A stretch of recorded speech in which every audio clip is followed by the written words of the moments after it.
Dear students, welcome to You Can Learn English. তো আমরা HSC English second পেপারের completing sentences with suitable phrases and ওয়ার্ডসের আরেকটি lecture নিয়ে চলে এসেছি। আর আজকে আমাদের লেকচার নাম্বার হচ্ছে 14। আর এই লেকচারে আমরা আলোচনা করব আমাদের যে ভার্বটি রয়েছে নিড, এই ভার্বটির ব্যবহার নিয়ে। আর এই ভার্বটিকে আমরা মেইন ভার্ব এবং মোডাল ভার্ব উভয় হিসেবেই ব্যবহার করে দেখাবো। যদিও তোমাদের পরীক্ষাতে বা এই পার্টে মোডাল ভার্ব হিসেবে কিন্তু ব্যবহৃত হবে, ওকে। কিন্তু আমরা যেহেতু রাইট ফর্ম অফ ভার্বসের ক্ষেত্রে এই ভার্বটিকে পেতে পারি, সেই হিসাবে মেইন ভার্ব হিসাবে এবং মোডাল ভার্ব উভয় হিসেবে আমরা কীভাবে ব্যবহার করব সেটা আমরা আজকে আলোচনা করব।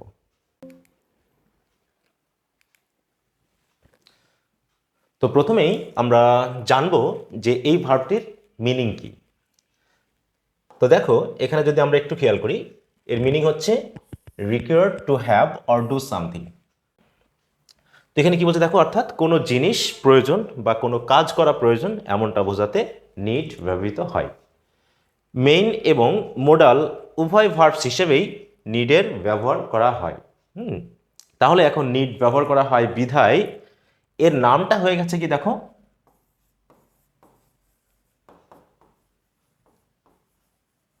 Semi modal verbs. ওকে, এটাকে আমরা সেমি মোডাল ভার্ব বলছি।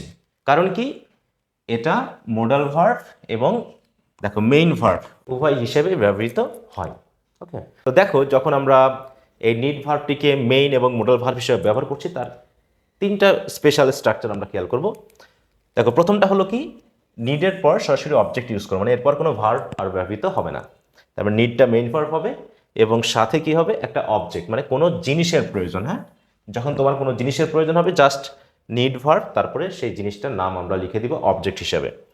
আর যদি কখনো কোনো কাজ করা প্রয়োজন বোঝায়, অর্থাৎ কোনো কাজ করা, তখন আমরা কি করব, দেখো নিড ভার্বটা তো ব্যবহার করবই, তার সাথে এরপরে যে ভার্বটাকে আমরা ব্যবহার করব সেটাকে আমরা ইনফিনিটিভ করে দিব, টু প্লাস ভার্বের বেস ফর্ম। এরপর ভার্বের সাথে মিল রেখে বাকি অবজেক্ট, অ্যাডভার্ব, কমপ্লিমেন্ট যা বসাই সেটা আমরা ব্যবহার করতে পারি। আরেকটি হচ্ছে, যদি আমরা মোডাল ভার্ব হিসেবে ইউজ করি, তখন কি হচ্ছে দেখো, নিড তো বসবেই, তার সাথে কি হবে, ভার্বের বেস ফর্ম। তাহলে নিড যখন মেইন ভার্ব, তখন যদি আমরা কোনো ভার্ব ইউজ করি, দ্বিতীয় কোনো ভার্ব, তখন সেটা হবে ইনফিনিটিভ। আর যদি নিডকে আমরা সেমি মোডাল ভার্ব হিসেবে ইউজ করি, তখন কি হবে, ভার্বের বেস ফর্ম বা বেয়ার ইনফিনিটিভ বলা হয়। ওকে, আমি এখানে কি বলছি দেখো, এটা হচ্ছে কি ফুল ইনফিনিটিভ,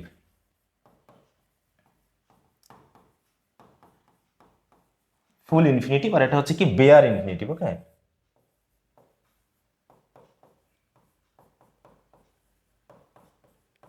বেয়ার ইনফিনিটিভ মানে হলো টুকে আমরা ব্যবহার করব না, টু বাদে। আর ফুল ইনফিনিটিভ মানে টু সহ। হ্যাঁ, তাই দেখো, নিড প্লাস টু প্লাস ভার্বের বেস ফর্ম, আর নিড টু বাদে ভার্বের বেস ফর্ম। আর যদি আমরা কোনো ভার্ব ইউজ না করি, কোনো জিনিসের প্রয়োজন বোঝাই, তাহলে সরাসরি আমরা সেই নাউন বা প্রোনাউনকে ব্যবহার করব। তাহলে আমরা মেইন ভার্ব হিসেবে এখন দেখি। তাহলে মেইন ভার্ব হিসেবে কি পেলাম, যে আমরা নিডের পরে যা আমার প্রয়োজন সেই অবজেক্টটাকে বসিয়ে দিব। তাহলে আই নিড ইউর হেল্প। হ্যাঁ, আমার তোমার হেল্পের প্রয়োজন, ঠিক আছে।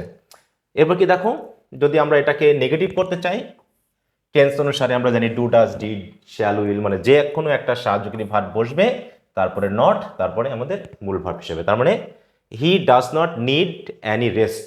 এখানে রেস্ট কিন্তু হচ্ছে কি আমাদের অবজেক্ট, নাউন হিসাবে। তো সেই হিসাবে এখানে আমরা কি পাচ্ছি দেখো, সাবজেক্ট প্লাস হচ্ছে নিড, নেগেটিভ সেন্স, সাথে হচ্ছে অবজেক্ট। এরপর কি হচ্ছে দেখো, আই নিড টু গো দেয়ার। এবার আসি, দেখো এই নিডকে আমি মেন ভার্ব হিসাবে ইউজ করেছি এবং সাথে কি আমার একটা ভার্ব ব্যবহার করার প্রয়োজন হয়েছে, কারণ আমি কোনো কাজ করা প্রয়োজন কি প্রয়োজনে সেটা বোঝাতে যাচ্ছি। তো সেই হিসাবে দ্বিতীয় কোনো ভার্ব যখনই আমি ইউজ করব, অবশ্যই সেটাকে আমার ইনফিনিটিভ হিসাবেই ইউজ করতে হবে। তারপর দেখো,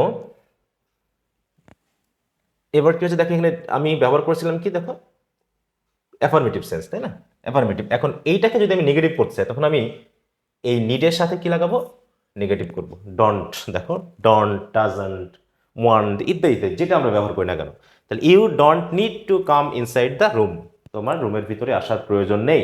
দেখো, প্রয়োজন নেই, don't need, does not need, didn't need ইত্যাদি ইত্যাদি।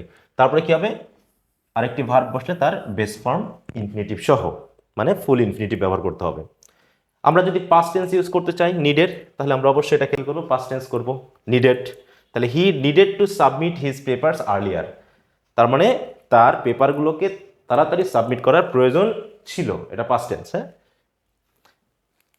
তারপরে দেখো যদি আমরা এই পাস্ট টেন্সের নেগেটিভ করতে চাই তাহলে আমরা কার নেগেটিভ করব, এই নিডের পূর্বে একটা পাস্ট নেগেটিভ ডিডন্ট ইউজ করব, হয়ে গেল কি they didn't need to join the group, তাদের ওই গ্রুপে জয়েন করার দরকার ছিল না, এই অর্থে। তাহলে দরকার ছিল না, দরকার ছিল, দরকার নেই, দরকার আছে বা প্রয়োজন আছে, আবার দরকার নেই, দরকার ইত্যাদি। হ্যাঁ, তাহলে ভার্ব সহ এবং ভার্ব ছাড়া আমরা কিভাবে নিডকে ইউজ করব এবং নেগেটিভ অথবা নেগেটিভ না কিভাবে আমরা ইউজ করব সেটা মেইন ভার্ব হিসেবে আমরা উদাহরণ সহ দেখে নিলাম, তোমরা একটু খেয়াল করবে, ঠিক আছে? তো তো এখন যদি আমি বলি আমার ইংরেজি শেখা প্রয়োজন, তাহলে কি লিখবো, I need to learn English, তাই না? আমার ইংরেজি শেখা প্রয়োজন, নিড টু লার্ন ইংলিশ। এখন যদি বলি আমার ইংরেজি শেখার প্রয়োজন নেই, তখন কি দিব, জাস্ট এখানে একটা ডু নট লাগিয়ে দিব, তাই না? আই ডু নট নিড অথবা আই ডোন্ট নিড, যেটাই বলি না কেন আমরা এটাকে ব্যবহার করতে পারবো। তো এইভাবে আমরা মেইন ভার্ব হিসাবে নিডের ব্যবহার পাচ্ছি। এরপর আমরা যখন সেমি মডাল ভার্ব হিসেবে পাবো তখন কেমন, সেমি মডাল মান হচ্ছে কি, সে মডাল ভার্বের মতো করেই ব্যবহৃত হবে। ওকে, দেখো ফর্ম, এখন সেমি মডাল হিসাবে আমরা কোন ফর্মটিকে বেশি পাবো, নেগেটিভ নাকি অ্যাফার্মেটিভ, একটু খেয়াল করো। দেখো ফর্মে যদি বলি need is mostly used in the negative form, মানে আমরা নেগেটিভ ফর্মে বেশি পাই, অ্যাফার্মেটিভ ফর্মটা খুব একটা দেখি না বলে আমাদের কাছে শুনতে কেমন লাগবে আর কি। হ্যাঁ, because affirmative form is not common and used in formal context, তার মানে অ্যাফার্মেটিভ ফর্মটি খুবই ফর্মাল কনটেক্সটে ইউজ করা হয়, যখন তখন যে কোনো কথায় আমরা নিডটাকে ব্যবহার করি না। ওকে, এটা বলা হয়েছে। তাহলে নেগেটিভ ফর্মটা আমরা কেমন, যেটা আমরা দেখেছি পাস্ট টেন্সের ক্ষেত্রে আমরা কি লাগিয়েছি, দেখো আমরা বলতেছি কি, দেখো ডু নট নিড, এটা হচ্ছে নেগেটিভ, অথবা ডিড নট নিড, এটা হচ্ছে নেগেটিভ। এটা কার নেগেটিভ, এটা হচ্ছে যখন আমরা নিডকে মেইন ভার্ব হিসেবে ইউজ করছি, কিন্তু যখন আমরা মডাল ভার্ব হিসেবে ইউজ করবো তখন নিডকেই যেহেতু আমরা সাহায্যকারী ভার্ব ইউজ করছি, তাহলে কি লিখবে জায়গায়, নিডন্ট অথবা নিড নট, ঠিক আছে? তো তাহলে নিডন্ট অথবা নিড নট, এইভাবে আমরা কিন্তু নেগেটিভ করব, কারণ তখন নিড নিজেই হচ্ছে অক্সিলারি ভার্ব, কারণ সেমি মডাল কি একটা অক্সিলারি ভার্ব, তখন সে কিন্তু আর মেইন ভার্ব হিসেবে বসছে না। এই জায়গাটা আমরা একটু খেয়াল করব, ঠিক আছে? তাহলে আমরা নেগেটিভ ফর্মটাকে দেখো নিড নট অথবা নিডন্ট। এখন বলা হচ্ছে semi modal need has no past, দেখো মানে তার কোনো পাস্ট টেন্স নেই, তাহলে আমরা মেইন ভার্ব হিসাবে কিন্তু পাস্ট পেয়েছিলাম। আমরা এরকমভাবে বলতে পারবো না যে নিডেড, এইভাবে আমরা নেগেটিভ করতে পারবো না, বা এরকম করে আমরা ভার্বের বেস ফর্ম সেটাকেও আমরা ব্যবহার করতে পারবো না, কারণ এর কোনো পাস্ট ফর্ম ব্যবহার করা হয় না। তবে পাস্ট ফর্ম হিসাবে আমরা কখনো কখনো কি করতে পারি, নিডের সাথে হ্যাভ লাগাতে পারি। হ্যাঁ, হ্যাভ লাগিয়ে অনেক সময় পাস্ট সেন্সটা আমরা বোঝাতে পারি, আমরা উদাহরণ দেখব পরবর্তীতে। অতএব আমরা স্ট্রাকচারটা খেয়াল করি, সাবজেক্ট প্লাস নিড অথবা নিডন্ট, সে আমরা অ্যাফার্মেটিভ সেন্সে বসাই, আর নেগেটিভ সেন্সে বসাই না কোনো ভার্বের বেস ফর্ম হবে। যদিও আমরা বলেছি অ্যাফার্মেটিভ ব্যবহারটা কমন নয়, কিন্তু কমন নয় বলে এমন না যে একদমই হবে না। হ্যাঁ, আর নেগেটিভটা কি বেশি ব্যবহৃত হয়, তবে আমরা দুটাই ব্যবহার করতে পারি। দেখো পাস্টে ব্যবহৃত হয় না, এটা খেয়াল করব। বলছে এবার আমরা উদাহরণ দেখে নিই। দেখো এই নিডকে আমরা আপাতত অ্যাফার্মেটিভ দেখতেছি, কিন্তু তার সাথে কিন্তু একটা নেগেটিভ সেন্স আছে। হ্যাঁ, নোবডি নিড গো দেয়ার, আর দেখো নিডের পরে কি আমরা ভার্বের বেস ফর্ম বসিয়েছি। ওকে, তাহলে ভার্বের বেস ফর্ম, কারণ কি নিড এখানে সাহায্যকারী ভার্ব, নিড এখানে মেইন ভার্ব না। যদি মেইন ভার্ব হতো তখন কি করতাম, আমরা নিডের পরে একটা টু লাগাতাম, তাই না? তাহলে নোবডি, তখন আবার কি হতো, নোবডি যেহেতু থার্ড পারসন সিঙ্গুলার নাম্বার, তখন আমাকে কি করতে হতো, একটা এস লাগাতে হতো। নোবডি নিডস টু গো দেয়ার, এটা বলতে হতো। আর যেহেতু এখানে সে মোডাল ভার্ব, অতএব মোডাল ভার্বের সাথে আমরা জানি কোনো এস বাই এস হয় না, কোনো থার্ড পারসন প্লুরাল ফর্ম এগুলো বা সিঙ্গুলার ফর্ম সে খেয়াল করে না, মানে সে তার মতো করে ব্যবহৃত হয়। এই জন্য কি নোবডি নিড গো দেয়ার এটা হবে, নোবডি নিডস টু গো দেয়ার, এই সেন্টেন্সটাও কারেক্ট। এখন তুমি যেটা ইউজ করবে, এখন প্রশ্ন হতে পারে স্যার আমি কোনটা ইউজ করবো, তোমার ইচ্ছা, তুমি মেইন ভার্ব হিসেবে ইউজ করতে পারো, অক্সিলারি ভার্ব হিসেবে ইউজ করতে পারো, কথা কিন্তু একই, বাংলা একই, মিনিং একই, সব এক। হ্যাঁ, শুধুমাত্র স্ট্রাকচারগুলো একটু ভিন্ন।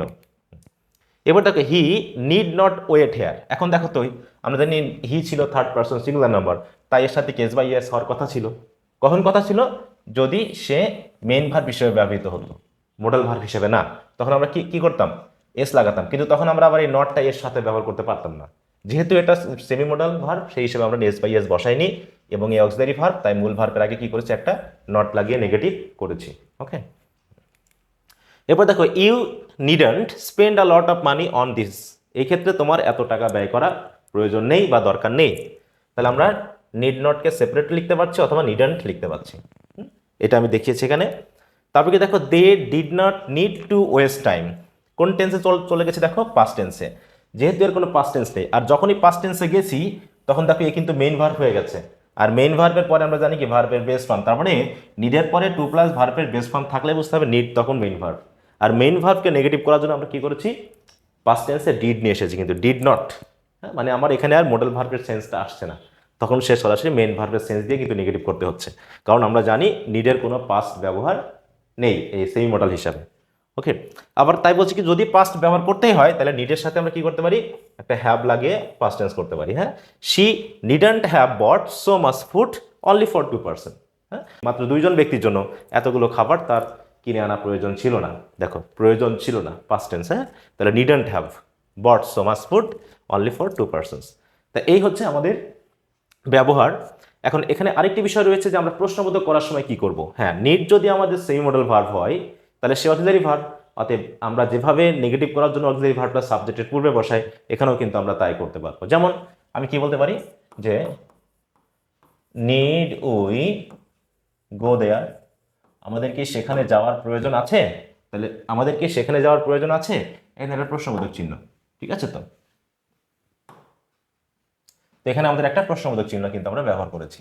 হ্যাঁ, একইভাবে আমরা যদি নিডকে মেইন ভার্ব হিসেবে দিয়ে করতাম তখন কি করতাম দেখো, যে do we need to go there, একই মিনিং। হ্যাঁ, জাস্ট সেমি মডেল হিসাবে নিডটা সাবজেক্টের আগে চলে এসেছে, আর এই মেইন ভার্ব হিসাবে হওয়ার কারণে আমরা একটা সাহায্যকারী ভার্ব সাবজেক্টের আগে নিয়ে এসেছি। এই হচ্ছে আমাদের নিডের ব্যবহার, দুইভাবে আমি দেখিয়ে দিলাম, মেইন ভার্ব এবং অক্সিলারি ভার্ব। ওকে, তো আজ এ পর্যন্তই। তো পরবর্তী ক্লাসে আমরা ডেয়ার ভার্বটির ব্যবহার আমরা কিভাবে ইংলিশে পাই সেটা শিখব। তো সে পর্যন্ত সবাই ভালো থাকো, পরবর্তী ক্লাসে আবারও কথা হবে এই কামনায়।